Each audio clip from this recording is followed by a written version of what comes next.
세상은 다양한 신비한 현상으로 가득 차 있습니다. 어떤 것들은 우리에게 심사숙고를 하게 만들기도 합니다. 생명의 마지막 순간에는 혹은 현재 우리를 감시하는 초자연적인 힘이 존재하는지에 대한 당신의 의견은 무엇인가요? 죽음에 대한 무서운 이야기들이 많이 있습니다. 특히 전쟁 중에는 그런 현상들이 발생할 경우 어떻게 대처해야 할까요? 이미 대립된 상황에서 외부의 힘이 개입할 필요가 있는지에 대해 생각해 보아야 합니다. 오늘은 겨울 전쟁 중에 일어난 이야기를 들려드리려 합니다. 준비되셨나요? 그럼 시작해 봅시다. 또한 추가로 흥미로운 이야기도 함께 나누어 드릴 예정입니다. 1939년 11월 핀란드와 소련 사이의 겨울 전쟁이 시작되었습니다. 오랜 시간 동안 핀란드는 스웨덴 왕국의 일부였으나 1809년에 러시아가 이 지역을 점령하고 자치지역으로 설정했습니다. 19세기 말에는 핀란드가 러시아 제국 아래에서 상당한 자치권을 가졌지만 러시아가 이를 그 자신의 영토에 편입하려는 시도를 할 때 상황이 긴장되기 시작했습니다. 이러한 시도들은 실패로 끝나긴 했지만 핀란드와 러시아 간의 관계는 이미 손상되었습니다. 1917년 러시아 혁명 이후 러시아 정부는 11월 15일 소수민족의 자치권을 부여하겠다고 선언하여 작은 국가들에게 독립의 기회를 창출했습니다. 핀란드는 이 기회를 잡아 1917년 12월 6일에 독립을 선언했고 약 3주 후 소련이 이 독립을 인정했습니다. 그러나 4개월에 걸친 백군과 적군의 전투가 종료되기 전에 핀란드는 완전한 주권을 얻지 못했습니다. 1930년대 초 핀란드는 정치적 동요를 겪었으며 이는 주로 백군과 적군 간의 지속적인 충돌 때문이었지만 이는 겨울 전쟁의 원인과는 관련이 없었습니다. 겨울 전쟁의 불씨가 무엇이었을까요? 소문에 의하면 소련은 이미 1918년에 핀란드 내전에 개입했습니다.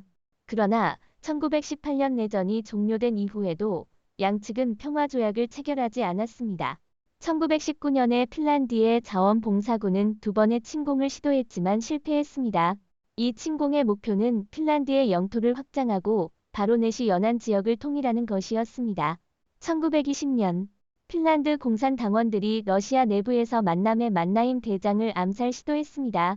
그동안 탈투 협정은 핀란드와 러시아 간의 공식적인 국경을 확립했지만 두 나라 간 화해를 촉진하지는 못했습니다. 소련은 여러 조약에 서명했지만 여전히 핀란드의 양보를 요구하며 이로 인해 핀란드는 서방 동맹국과 스웨덴의 지원을 받아 어려움을 극복했습니다. 그 결과 두 나라 간의 불씨는 결국 충돌을 일으키고 겨울 전쟁이 발발하게 되었습니다. 1939년 소련 지도자 스탈린은 동유럽에서의 영향력을 확대하기 위해 핀란드의 국경을 동쪽으로 16마일 이동시키고 몇 개의 섬을 임대하여 거기에 해군 기지를 설립하려는 의도를 밝혔습니다. 소련은 핀란드의 대부분의 영토를 제공할 것을 약속했지만 이에 대해 핀란드 정부의 거부를 받았습니다. 1939년 11월 30일 소련 적군이 핀란드를 침공하였고 대규모의 소련군과 소수의 핀란드군이 대치하게 되었습니다. 핀란드군은 인원이 적고 자원이 부족하지만 탁월한 지도력으로 강인한 저항을 펼쳤습니다. 그러나 소련군이 힘을 강화함에 따라 시간은 문제가 되었습니다. 1940년 2월 소련은 핀란드의 방어선을 넘어서며 핀란드를 약화시켰습니다. 한 달 후 핀란드는 마침내 평화 조건을 수용하고 11%의 영토를 양보했지만 독립은 유지했습니다. 그러나 이 전쟁은 소련에게 엄청난 비용을 치르게 했으며 30만 명 이상이 사상하였습니다. 전쟁 중에 소련 부대에서 한 차례의 신비한 대학살이 발생하여 지금까지 해결되지 않은 미스터리가 되었습니다. 따라서 우리는 그 밤에 발생한 일들을 탐구할 것입니다. 소련 부대의 신비한 사망 사건. 특정 사건에서는 정보가 부족하며 정부는 정보 유출을 방지하기 위한 조치를 취합니다. 겨울 전쟁 기간 중 소련 부대가 핀란드 영토로 진입하여 놀랄만한 일을 목격했습니다. 공포의 밤 이야기입니다. 많은 병사들이 사망하고 정부는 그들의 사망 원인에 대해 공개하지 않았습니다. 이 이야기는 아직도 군대에서 공포를 일으킵니다. 소련 부대는 핀란드 영토의 숲속에 주둔지를 설치했는데 주둔지를 설치할 때 많은 사람들이 이상하고 무서운 소리를 들었습니다. 그러나 모든 우려는 무시되었습니다. 그러나 이러한 소리들을 경고로 받아들이면 어떨까요? 왜냐하면 거기에서 그들을 사냥하고 기다리고 있는 누군가가 분명히 있었기 때문입니다. 자정에 소련군을 공격한 것은 인간도 아니고 동물도 아니었습니다. 훌륭한 훈련을 받은 병사들조차도 보이지 않는 적과 그에 일으킨 혼란에 대처할 수 없었고 믿기 힘든 대학살을 야기했습니다. 일부 시체는 어떠한 부상도 입지 않은 채 발견되었지만 여전히 죽음을 맞이했고 다른 사람들은 심각한 부상을 입었는데 이는 분명히 인간의 소나기에서 일어난 것이 아닌 것으로 보입니다. 생존자들은 너무 큰 충격을 받아 일어난 모든 일을 이야기할 수 없었기 때문에 조사는 쉽지 않았습니다. 사망자의 부검조차도 많은 정보를 드러내지 못했고 상황은 여러 가지 가정과 이론이 존재하는 상태였습니다. 어떤 사람들은 이 부대가 초자연적인 힘의 공격을 받았다고 주장하고 다른 사람들은 소련 병사들이 정신적 문제로 인해 사망했다고 주장합니다. 이러한 이론들은 말이 되지 않을 수 있지만 어떤 사람들은 심지어 핀란드 정부가 심리전을 벌였다고 주장하기도 합니다. 핀란드 정부는 이 대학살로 인해 비난을 받았지만 그들은 모든 연관성을 부인했습니다. 그러나 진실은 명백하지 않습니다. 다양한 이론을 논의한 후에 우리는 생존자들이 무엇을 말하는지 살펴보겠습니다. 생존자들은 그 신비한 대학살에 대해 충격과 상처를 느끼고 있습니다. 그들은 그날 밤에 일어난 일을 정확하게 기억하기 어려울 정도로 큰 상처를 입었습니다. 수집된 증언들은 이해하기 어렵거나 다른 생존자들의 증언과 충돌합니다. 일부 목격자들은 이해할 수 없는 속도로 이동하는 것을 보았다고 주장했으며 이를 초자연적인 현상으로 생각합니다. 다른 사람들은 무서운 소리를 들었다고 합니다. 증언이 충분히 자세하지 않지만 공통적으로 느껴지는 것은 고의 감정입니다. 모든 사람이 이상한 감각으로 자신이 감시당하고 있다고 느낍니다. 서로 다른 생존자들의 증언도 서로 다릅니다. 일부는 빠른 이동으로 인한 공포와 혼돈을 설명하고 다른 사람들은 불쾌한 소리를 언급합니다. 이러한 다양한 경험들은 이 사건이 인간 이해를 벗어난 어떤 힘에 의해 발생했음을 보여줍니다. 생존자들은 그들이 목격한 것을 정확하게 이해하고 설명하기 어려워하지만 공통적으로 느끼는 공포와 불안은 명백한 증거입니다. 그 밤에 정확히 무슨 일이 있었는지는 아직도 모르지만 사람들은 다양한 이론을 제시했습니다. 가장 흔한 믿음은 야수가 대학살을 일으켰다는 것입니다. 그러나 몇몇은 병사들이 야수와 싸울 능력이 있는지 의심했습니다. 그리고 또한 핀란드가 숲의 요정에게 보호를 받았다고 생각하는 사람들도 있습니다. 핀란드 신화에 따르면 타피오는 핀란드의 숲의 요정이나 신이라고 여겨지며 사냥꾼들이 사냥을 시작하기 전에 그에게 기도한다고 믿습니다. 결국 요정들은 그들 나라를 침입한 적들을 볼 수 없었습니다. 하지만 그것이 정확히 요정인지 아니면 그 모든 병사들의 죽음에 대한 잔인한 환경의 표시인지는 무엇일까요? 이 모든 다양한 이론들은 그 사건의 복잡성을 보여줍니다. 정확한 답은 아직 알려지지 않았습니다. 핀란드가 소련군에 대항하기 위해 심리전술을 사용한 것은 가장 야만적인 이론 중 하나로 여겨집니다. 총기를 간단히 사용하는 것과 달리 심리전은 시간이 필요합니다. 이것은 가짜 상황을 만들고 병사들을 혼란스럽게 만든 다음 혼돈을 이용하여 이득을 취하고 잔인하게 학살하는 것을 포함합니다. 그러나 이것은 여전히 미스터리입니다. 아무도 재앙의 원인을 알지 못하며 병사들이 이러한 운명을 당한 이유도 모릅니다. 이 모든 것을 알게 된다면 나는 절대 핀란드의 숲으로 가지 않을 것입니다. 거기에는 알려지지 않은 위험이 있습니다.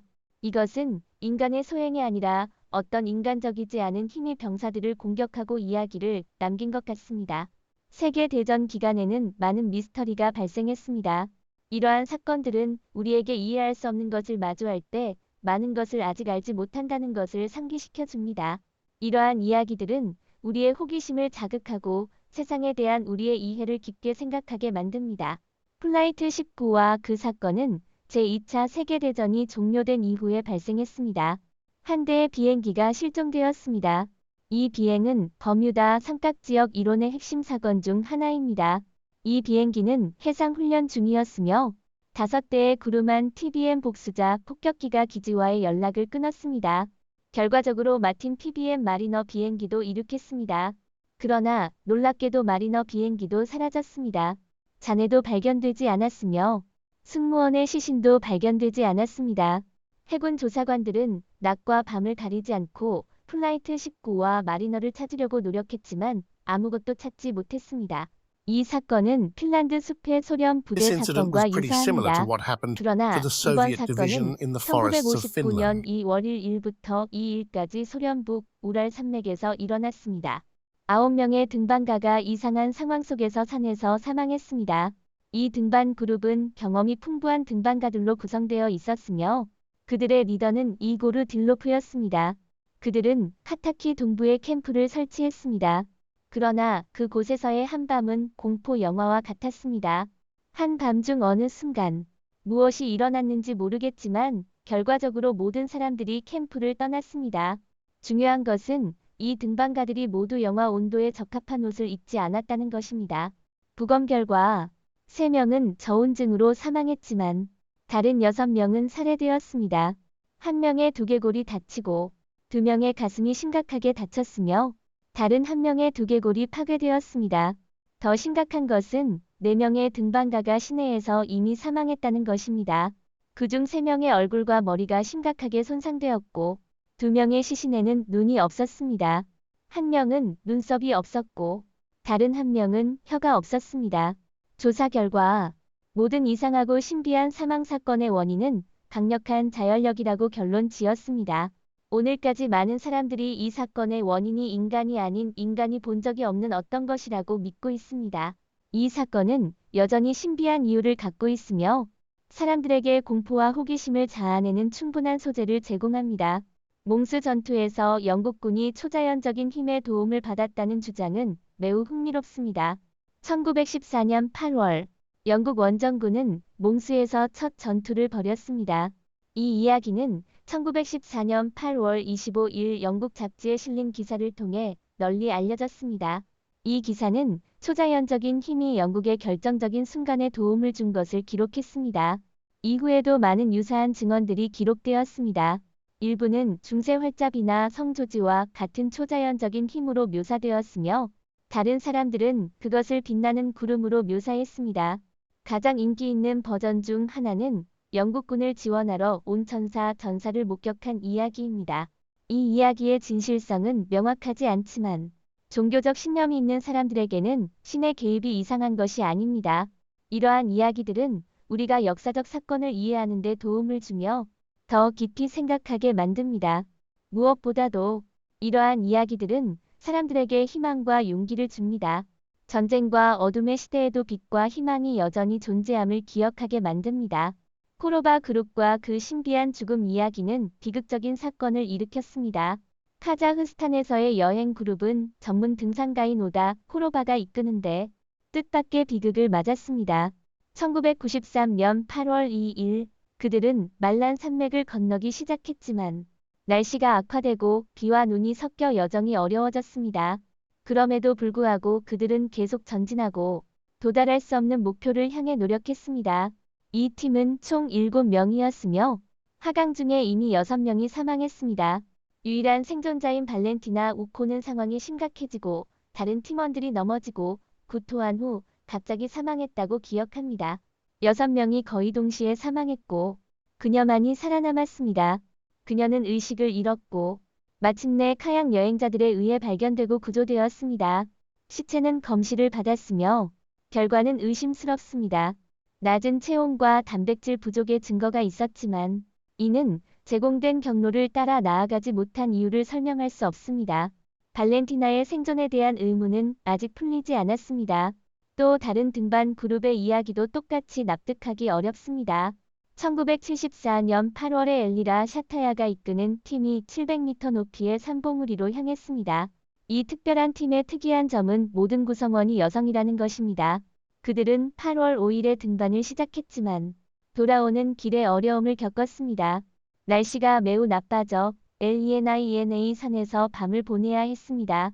다음 날 폭풍우가 몰아쳐 2명의 구성원이 사망하고 다른 1명은 폭풍우가 오기 직전에 이미 사망한 상태였습니다.